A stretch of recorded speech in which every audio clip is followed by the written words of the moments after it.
Ceci est un livre audio autogénéré par Google.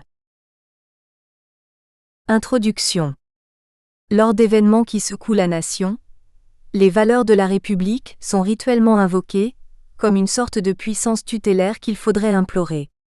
Dès que l'exaltation est retombée, ces valeurs retournent dans leur sanctuaire. Elles en ressortent à nouveau lors des élections présidentielles. Puis elles retournent cette fois au magasin des accessoires. Pourtant, s'il est dit qu'il faut revenir aux valeurs de la République, c'est à juste titre. Nous pourrions alors nous y tenir, et non nous en draper. À cet effet, elles méritent une réflexion approfondie et rénovée, et non des slogans qui ne font qu'engendrer des mesures cosmétiques, souvent inefficaces et parfois nuisibles à la santé de la cité. Je vais successivement me demander ce qu'est une valeur, pourquoi nous y attachons autant d'importance, quelles sont les valeurs dont nous avons besoin, ce qu'elles signifient et impliquent, et comment nous pouvons les mettre en pratique, tout au moins dans une société qui se prétend démocratique et libérale, par opposition au régime totalitaire et qui dispose d'un haut niveau technique, de grands avantages économiques et d'un système de protection sociale élevé bien qu'inéquitable. Ce livre est le fruit des décennies passées dans la fonction publique, dont 33 ans dans l'enseignement supérieur, 24 ans au service de diverses administrations françaises et internationales, et surtout, 8 ans de 2003 à 2010 à un poste d'observation privilégié, en tant que conseiller du vice-président du Conseil général des ponts et chaussées, devenu en 2008 Conseil général de l'écologie et du développement durable, au sein d'un ministère qui change de nom très souvent, portant celui de transition écologique, depuis juin 2017, le vidant ainsi de toute signification utile. Il doit aussi beaucoup au groupe de travail que j'ai animé dans le cadre de l'Association française pour la prévention des catastrophes naturelles dont j'ai présidé le conseil scientifique entre 2013 et 2016, quelque peu au Comité national de la biodiversité dont j'ai été membre de 2010 à 2015, et beaucoup au groupe de travail autonome, que j'anime depuis début 2016 sur les problèmes de prévention en santé publique avec quelques collègues et amis. Je cite abondamment des sources accessibles en ligne, afin que le lecteur puisse sans trop d'efforts se mettre au courant de l'actualité sur le sujet que je traite. J'ai également fait état de très nombreuses statistiques et autres références chiffrées, car elles aident à mesurer les dimensions des problèmes abordés, et notamment leurs proportions les unes par rapport aux autres. J'ai évité autant que possible, de mentionner ou de citer des auteurs de référence sur tel ou tel thème, liberté, égalité, citoyenneté, laïcité, car l'objet de ce livre est politique et non philosophique. C'est aussi pourquoi je n'ajoute aucune bibliographie en fin de livre. J'aimerais simplement conduire le lecteur à reconsidérer des évidences et des habitudes d'action, et de pensée, sous d'autres angles de vue et dans d'autres perspectives. 1. La valeur, les valeurs, le besoin de valeur. Le terme de valeur vient du latin valere, être fort, vigoureux, en bonne santé. Au Moyen-Âge européen, il s'agissait de bravoure, de vaillance à la guerre. Ce qui vaut, valoir, est ce qui a du mérite, ce qui a du prix, d'où la valeur marchande, ce qui est meilleur, doté de plus de qualité. En dérive, la valeur papier, le montant figurant sur un papier imprimé, un billet de banque, la valeur morale accordée à une personne estimable, honorable, courageuse. On parle aussi de valeur pour estimer toutes sortes de quantités. Les températures, les valeurs atteindront aujourd'hui tant, en degrés Celsius. La cotation des titres en bourse, les valeurs du CAC 40 sont en hausse. La valeur ajoutée à chaque stade de la production d'un bien ou d'un service et dont la somme nationale est nommée produit intérieur brut, PIB. La valeur marchande est devenue, pour beaucoup, l'étalon de toutes les autres valeurs, car tout peut y être comparé sans le moindre discernement. Une œuvre d'art est tant de tonnes de pétrole, les 80 personnes les plus riches du monde et le reste de la population, des chèvres et des choux. C'est un terme aux usages très variés qui suppose tous le sens premier, la force, l'énergie. Une force qui n'est pas utilisée au hasard, ou dans des démonstrations de force. Si nous parlons de valeurs, et si nous donnons une telle importance aux valeurs de la République ou aux valeurs universelles, si nous cherchons à valoriser le patrimoine naturel et culturel de l'humanité, et ainsi de suite, c'est afin de rendre l'humanité meilleure, il reste à voir en quel sens, de lui permettre de persévérer dans son être, selon la formule de Spinoza, chaque chose autant qu'il est en son pouvoir s'efforce de persévérer dans son être. Les valeurs sont les modalités de cet effort, que Spinoza nomme aussi appétit, désir, volonté, impulsion. Nous pouvons dire en accord avec lui que les valeurs sont l'accomplissement des désirs. Lorsqu'il s'agit des valeurs fondamentales, il est question des désirs fondamentaux, de ceux qui visent à perfectionner l'humanité. On peut penser que ces valeurs nous sont octroyées ou dictées par des divinités, qu'elles font partie d'un plan de la création, ou qu'elles sont inscrites dans nos gènes. Il me paraît plus vraisemblable qu'elles se sont forgées durant des dizaines de milliers d'années, et qu'elles ont été mises en œuvre bien avant qu'elles soient nommées et conceptualisées par les philosophes et les anthropologues. Elles sont fortement exprimées dans la devise romaine, que le salut du peuple soit la loi suprême. Je voudrais les présenter succinctement, en tant que diverses modalités de l'effort pour persévérer dans son être, c'est-à-dire pour vivre, croître et multiplier, se développer, durer, se perpétuer, en toutes circonstances. Je le fais dans mes propres termes, que je n'ai pas inventés, mais qui ne sont pas la reproduction pure et simple de la devise républicaine française, bien qu'il soit tentant de s'en inspirer et que la parenté avec elle puisse être montrée. De plus, rares sont les pays qui s'inspirent de la devise du pays des droits de l'homme, la plupart d'entre eux préférant y marquer leur propre histoire ou une indication locale. Ces valeurs, en tant que force opposée à notre disparition ou à notre diminution, servent à préserver l'intégrité d'une collectivité, personne, bien, institution, milieu de vie, c'est-à-dire son existence même. Je vais les présenter d'abord rapidement, sous forme de tableaux commentés en termes d'action, comme unir, de fin, comme la fraternité, et de vertu, comme la sympathie, les actions mobilisant des vertus en vue de la réalisation de fins. Ce sont autant d'actions, même si on peut en parler en termes de fins, de principes, de vertus ou toute autre catégorie, car ce ne sont ni des idéaux ni des fictions, ce que montre leur constante amélioration possible. En effet, plus l'humanité se connaît et connaît le monde dont elle fait partie, plus ses capacités d'agir augmentent. Ce sont ces actions que je vais expliciter, après ce tableau qui les résume en quelques traits. Établir, instituer, constituer, maintenir, contenir, tenir bon. Le maintien ou la continuité de toute collectivité à travers toutes les aventures qu'elle peut connaître, sa durabilité en dépit de conditions adverses et de circonstances fâcheuses. Une continuité qui se manifeste malgré les ruptures, les changements de régime, de mœurs, grâce au maintien de lois, de croyances, de rites, d'habitudes. Elle consiste à relier solidement le passé au futur, par toutes sortes d'établissements, de statuts, d'états. C'est pourquoi par exemple, faire du passé table rase, c'est croire à tort que la rupture avec un passé déplaisant consiste à le supprimer et non à le transformer. La continuité demande du courage, de la ténacité. Unir, rassembler, lier, sympathiser, fraterniser, accorder. L'union d'une collectivité, société, communauté, compagnie, congrégation, association, etc. Au-delà de simples regroupements occasionnels ou hasardeux, autrement dit une unité composée d'une multiplicité d'individus, de familles et de groupes sociaux plus ou moins disparates, de tous les âges, ayant des besoins et des envies diversifiés. La guerre de tous contre tous est réduite sinon annulée par le contact entre les divers membres d'une société, leur concorde et leur sympathie, voire leur fraternité prise au sens d'étroite parenté. Son défaut est la dissolution, au sens strict du terme, la séparation voire l'atomisation de ses composants.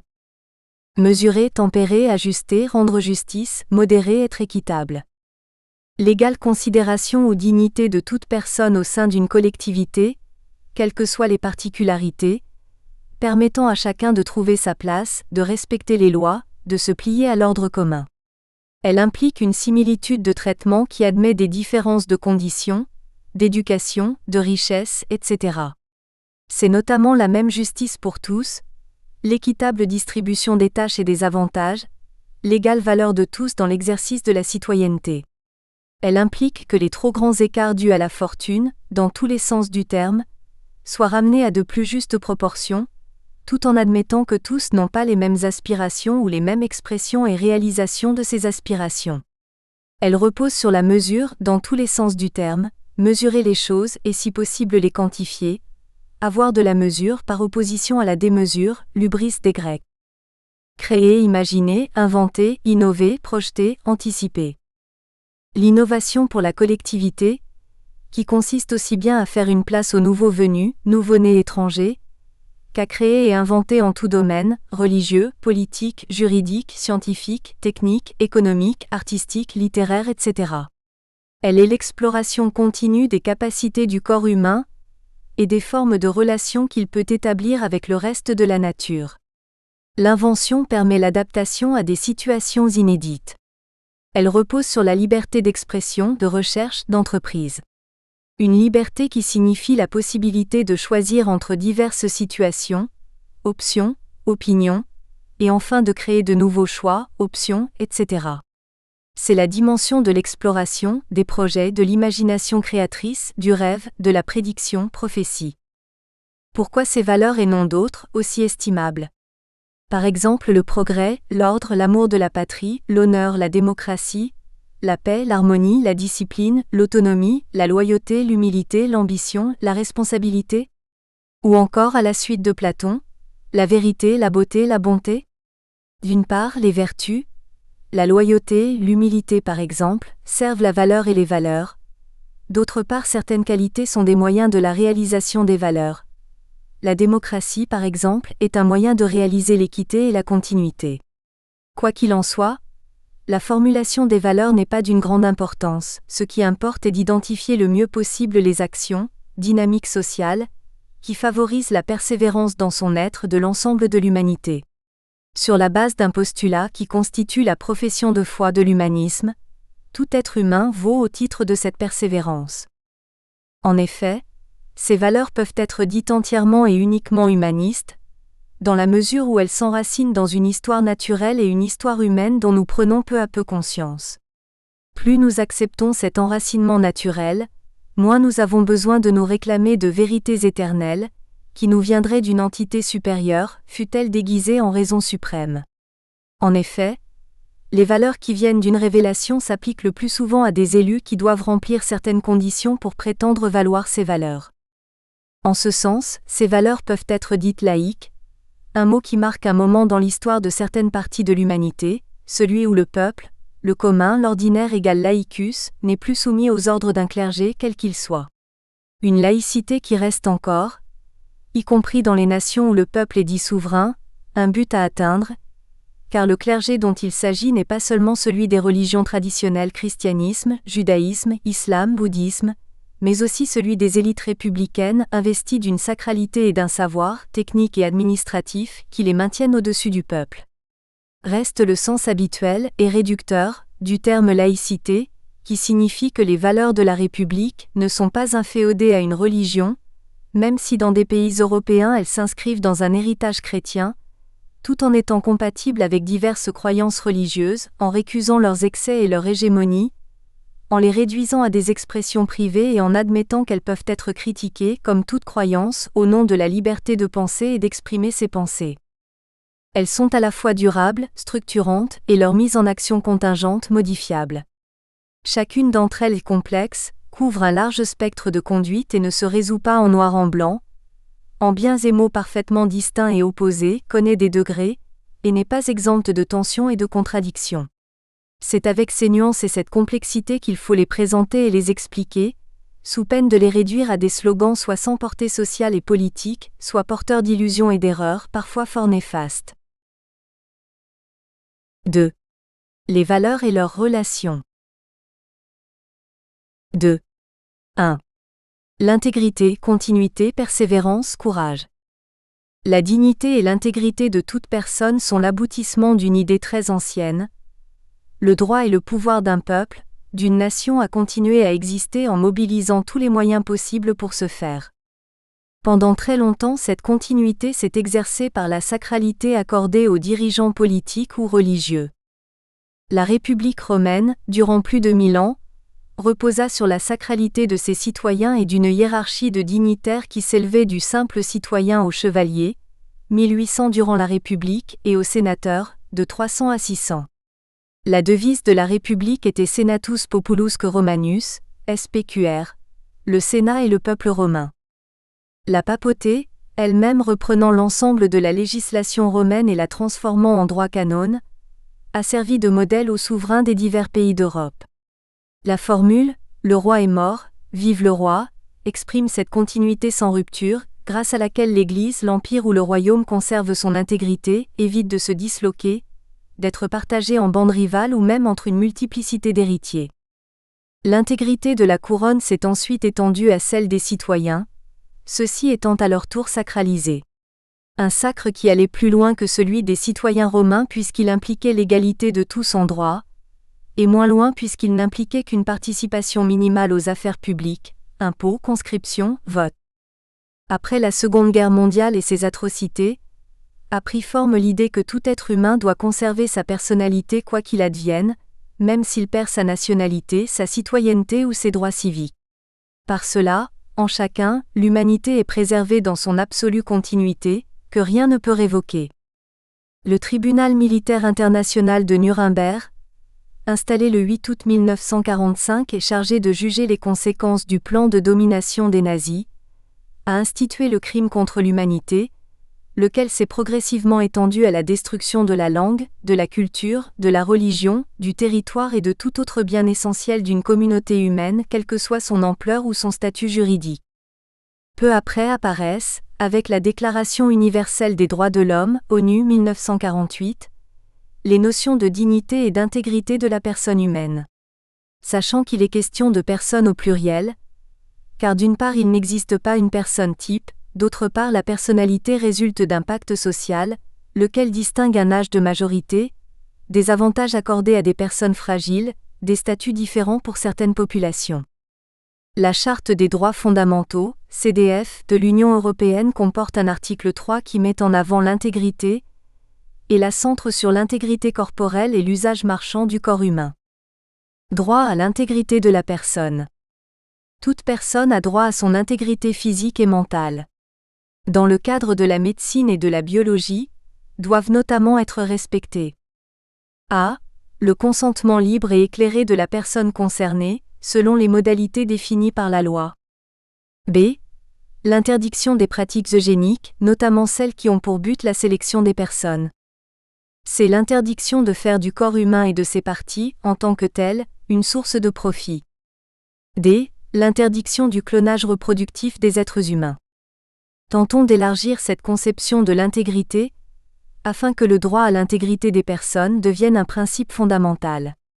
Ainsi, en maintenant la distinction entre physique et mental, nous pouvons préciser que toute personne a le droit que son corps ne soit pas manipulé sans son consentement, qu'il ne soit ni détérioré ni détruit par des techniques et pratiques de toutes sortes, trafic d'organes et mutilation, alimentation et médicaments malsains, pollutions diverses, abus d'usage du corps liés au sport, habitat insalubre, qu'il ne soit pas sexuellement violé et abusé, qu'il ne soit pas abîmé ou mutilé par des conditions de travail dangereuses, pénibles ou épuisantes.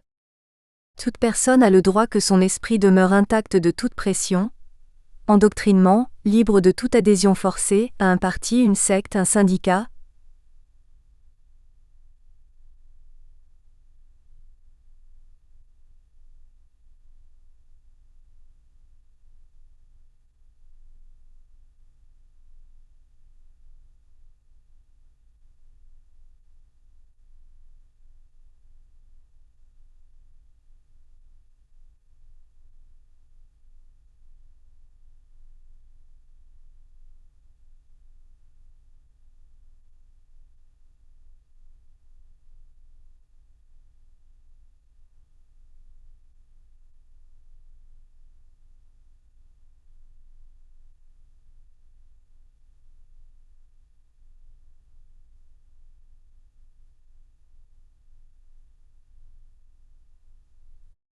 Cette intégrité spirituelle est fonction des croyances, du moment qu'elles sont acceptées et non imposées.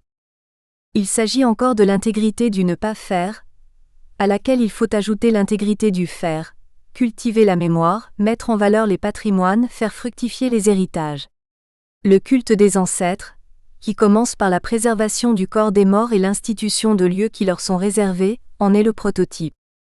Il est présent, semble-t-il, dans toutes les cultures humaines. Laisser un cadavre sans sépulture ou violer une sépulture est considéré comme un crime dans toutes les sociétés. La protection de l'intégrité physique et mentale, ou pour mieux dire, corporelle et spirituelle, de toutes les personnes est constitutive de la possibilité même d'exercer tous les autres droits. Ceux énoncés dans le titre I, dignité de la Charte en sont un aspect particulier. Interdiction de la torture, de l'esclavage et du travail forcé, à quoi il faut ajouter le commerce sexuel des mineurs, non mentionné dans la Charte, ou en dérive, la protection de la vie, de la liberté, de la dignité, de l'égalité en diverses circonstances de la vie sociale, de la protection de diverses catégories, travailleurs, femmes, enfants, personnes âgées, migrants, handicapés, minorités ethniques, religieuses et culturelles. La perte d'intégrité et la dissolution, la corruption dans tous les sens de ces termes. Une des plus nocives est celle des dirigeants politiques, car elle soumet l'intérêt général à des intérêts particuliers, utilise les biens publics à des fins personnelles, abuse de l'autorité et du pouvoir confiés par l'élection ou la nomination à des responsabilités publiques. Il en résulte un trouble de l'ordre public, qui nuit à l'ensemble de la population. En effet, par cette conduite, des privilèges sont maintenus, des exactions sont couvertes, des délits et des crimes restent impunis, les services essentiels sont rendus de manière discriminatoire. L'intégrité n'est pas un état stable, mais une action continuelle de stabilisation afin que le corps social ou politique ne se détériore pas. C'est une question de vie ou de mort, et c'est pourquoi, quelles que soient les autres valeurs ou aspirations d'une société, l'intégrité est primordiale. La continuité est mise en acte par les lois et les règlements, et par les divers projets votés ou décidés collectivement.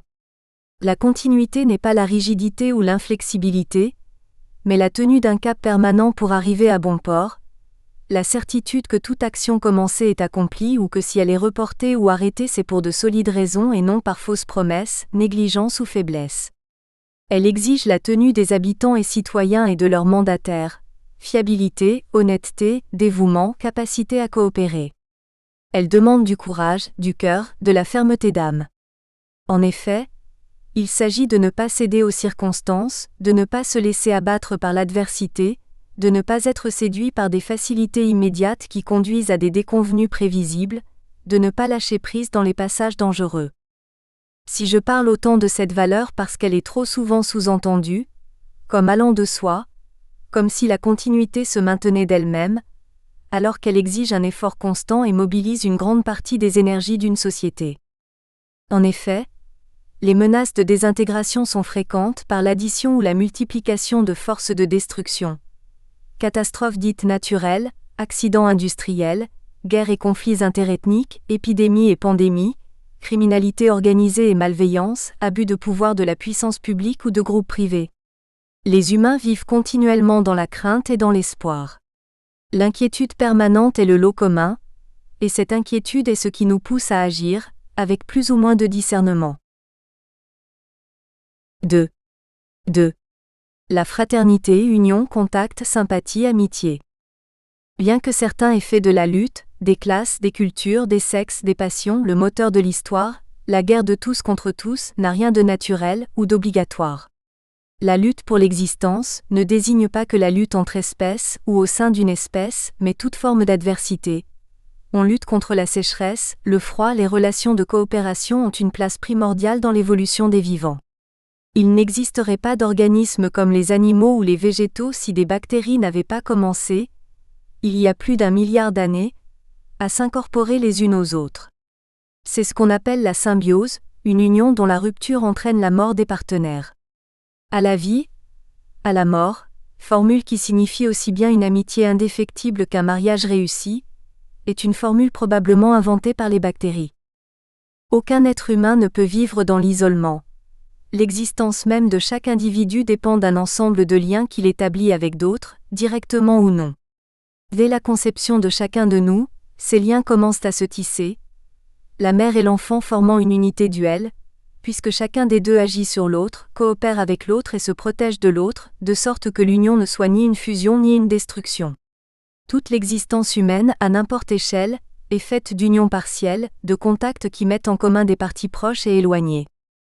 Au sein de l'humanité, la multiplicité de ces contacts, les échanges et si possible l'amitié entre groupes sociaux, entre corporations, entre générations, entre peuples, entre communautés religieuses ou linguistiques, permettent aux uns et aux autres de s'enrichir mutuellement d'expériences, de points de vue sur le monde, d'objets utiles, de mode de gouvernement.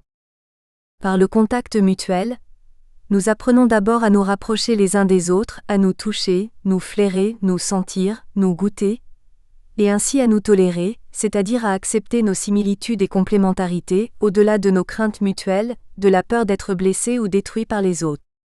À partir de là, nous pouvons nous estimer et nous aimer, de telle sorte que nos capacités de sentir et d'agir augmentent, parfois considérablement. La sympathie pour autrui, humain ou non, entraîne un désir de mieux le connaître et par suite de faire connaissance avec des aspects de la vie qui nous étaient jusqu'alors inconnus ou mal connus. Le terme de fraternité décrit ce mouvement vers autrui.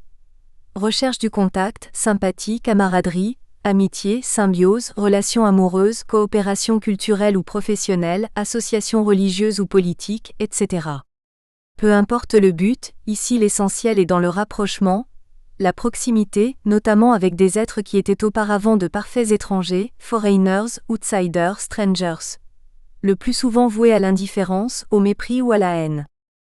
Fraterniser, ce n'est pas seulement partager des moments de liesse après avoir vu son équipe gagner un match de football ou son parti politique emporter des élections, c'est surtout accomplir des gestes d'amitié, partager des ressources, faire face en commun à des dangers ou des revers de fortune, etc. C'est être en contact permanent et confiant, comme une cordée en montagne ou un équipage soudé sur un bateau face à la tempête. La fraternité n'est guère l'objet de réflexion, mais elle revient lorsque l'unité nationale est menacée ou lorsqu'on veut rassembler tout le peuple, en faveur d'un dirigeant politique. 2. 3. L'égalité, équité, diversité, générosité. L'équité se présente souvent sous sa forme la plus simple, l'égalité. Celle-ci n'est pas une valeur nouvelle.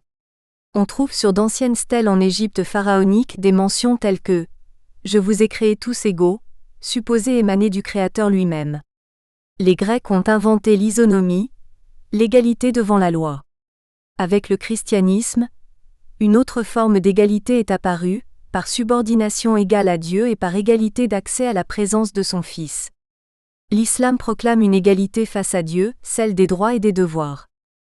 L'égalité, depuis la seconde moitié du XXe siècle, peut être affirmée à minima, de 3 manières.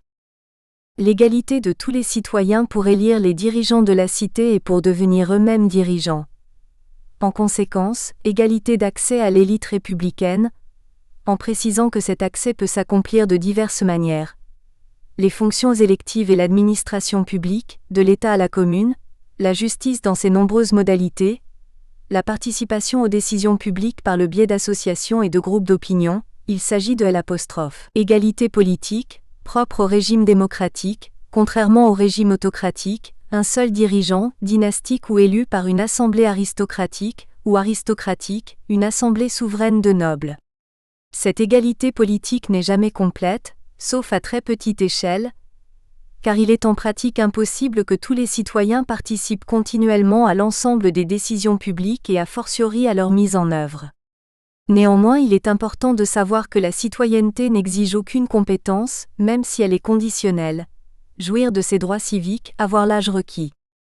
L'égalité de toute personne devant les lois et les règles de la vie commune, en particulier égalité d'accès au droit et à la justice, à commencer par la connaissance du droit, puis par l'accès aux juridictions, la capacité à y défendre ses intérêts ou son intégrité, la proportionnalité des peines et des réparations. Il s'agit de l'égalité juridique, mais aussi éthique. Personne ne peut se soustraire à la loi commune, pas plus les dirigeants politiques que les personnes les plus fortunées ou nanties d'une forte notoriété ou jouissant d'un statut d'exception à un titre ou à un autre. Ceci va à l'encontre de systèmes juridiques et judiciaires où selon le rang, l'ordre ou la classe, on n'obéit pas aux mêmes lois, ou si c'est le cas, on n'est pas appelé devant les mêmes tribunaux. Depuis la Révolution française, en théorie, les mandataires du peuple sont tenus de lui rendre des comptes sans réserve. L'égalité de toute personne pour la capacité à créer, répartir et utiliser des biens et services, essentiels d'abord mais aussi tout simplement désirables, dans divers domaines de la vie sociale. En fait partie l'égalité des chances, qui met chacun en position de pouvoir produire et consommer ses biens et services. Il s'agit d'égalité dite sociale et économique.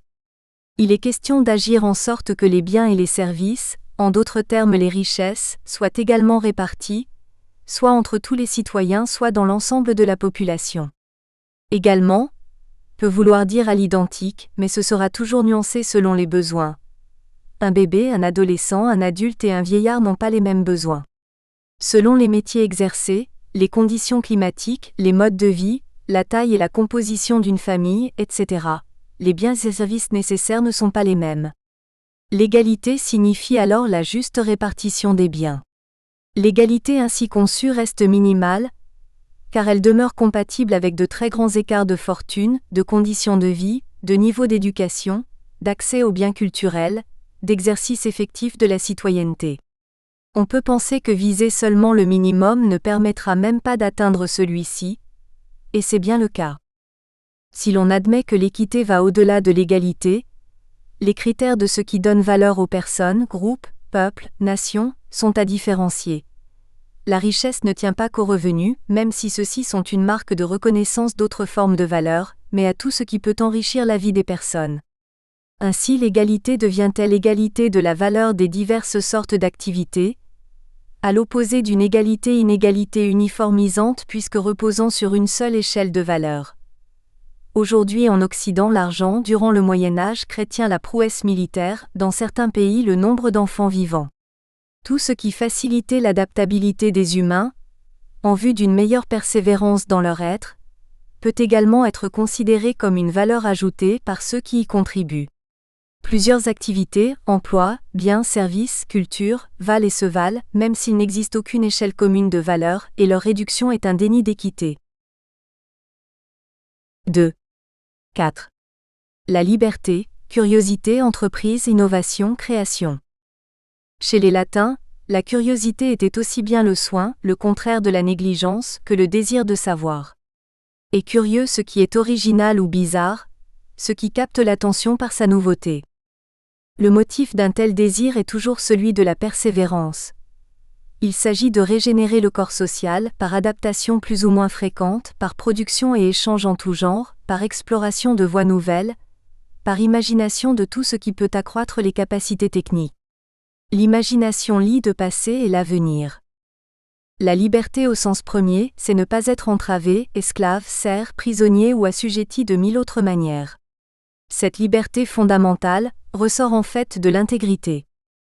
En effet, dans la mesure où j'appartiens à quelqu'un d'autre, je ne suis pas une personne, je ne jouis pas de l'intégrité de mes capacités d'être humain. Si je suis retenu de force, par un chantage ou par n'importe quel type de pression à laquelle il ne m'est pas possible de m'opposer, je ne suis pas libre. Nous espérons que vous avez apprécié cet aperçu. Pour continuer à écouter ce livre audio sur Google Play Livres, utilisez le lien dans la description de la vidéo.